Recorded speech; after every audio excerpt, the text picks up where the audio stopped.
Hyderabad LB Nagar పరిధిలో బోనాల ఉత్సవాలు ఘనంగా నిర్వహించారు. హయత్ నగర్ డివిజన్ లోని పద్మావతి కాలనీ, రాఘవేంద్ర నగర్, శ్రీనివాస్ కాలనీలో పోచమ్మ అమ్మవారి ఆలయాలు భక్తులతో కిటకిటలాడుతున్నాయి.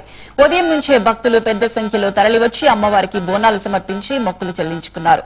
స్థానిక ఎమ్మెల్యే దేవిరెడ్డి సుధీర్ రెడ్డి, ఈటెల జమునతో పాటు పలువురు బీజేపీ నాయకులు అమ్మవారిని దర్శించుకుని ప్రత్యేక పూజలు చేశారు.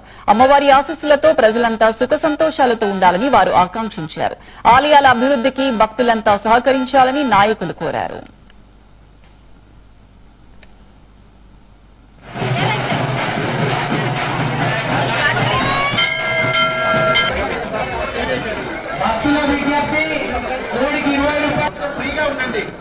మరి ప్రతి సంవత్సరం లాగా మా కాలనీలో అమ్మవారిని దగ్గర 25 సంవత్సరాల నుంచి మేము చిన్న గుడి నుంచి పెద్ద ఎత్తున అమ్మవారి దర్శనంతో పెద్ద గుడి కట్టుకున్నాము.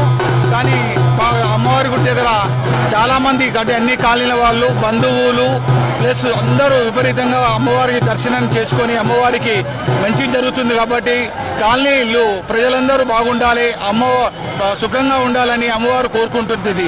కాబట్టి అందరూ కాలనీవాసులందరూ ఇక్కడికి వచ్చేసి ఆటలని, కోళ్ళని, కొబ్బరికాయలని, బియ్యాలు, బోనాలు అతి పెద్ద ఎత్తున ఇక్కడ సమర్పించడం జరుగుతుంది. గత 15 సంవత్సరాల నుంచి ఇక్కడ అమ్మవారి గుడి కట్టుకొని ఎంతో భక్తి శ్రద్ధలతో ఏ సంవత్సరానికి ఆ సంవత్సరము రంగరంగ వైభవంగా బోనాలు చేసుకుంటూ, అలాగే దసరకు కానీ ప్రతి శుక్రవారము మంగళవారం శుక్రవారం బాపన పెట్టుకొని రోజు సాయంత్రం పూజలు వస్తారు.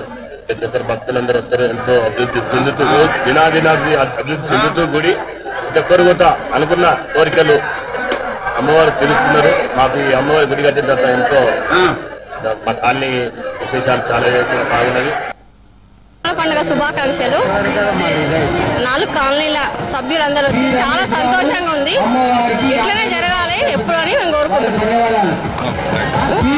రాఘవేంద్ర కాలనీలో బోనాల పండుగ చాలా సంతోషంగా మంచి సందర్భంగా జరుపుకుంటామని మాలో కమిటీల సభ్యులు అందరం కట్టుకలిసి మేము 20 సంవత్సరాల నుంచి గుడి చాలా బాగుంటుంది. మేము 30 సంవత్సరాల నుంచి ఉన్నాము. గుడి ప్రారంభించి 20 సంవత్సరాలు అవుతుంది. అప్పటి నుంచి కూడా మేము అందరం బాగా ఏదనుకుంటే అది నెరవేరుతుందండి. ప్రతి ఆషాఢ మాసంలో బోనాలు జరుపుకునేది ఎప్పటి నుండో ఉన్నటువంటి సాంప్రదాయము.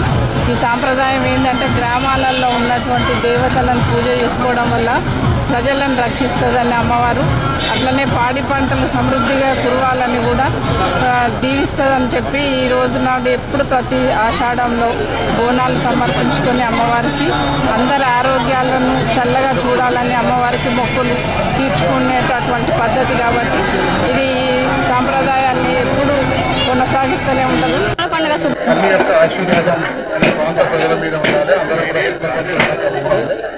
ఎటువంటి వైషమ్యాన్ని లేకుండా అందరూ కూడా అన్నదమ్ములాగా ఉంటే బాగుంటుందని చెప్పేసి అమ్మవారి ఆశీర్వాదం తీసుకుంటానికి రావడం జరిగింది. ఆ అమ్మవారి ఆశీర్వాదం మా అందరి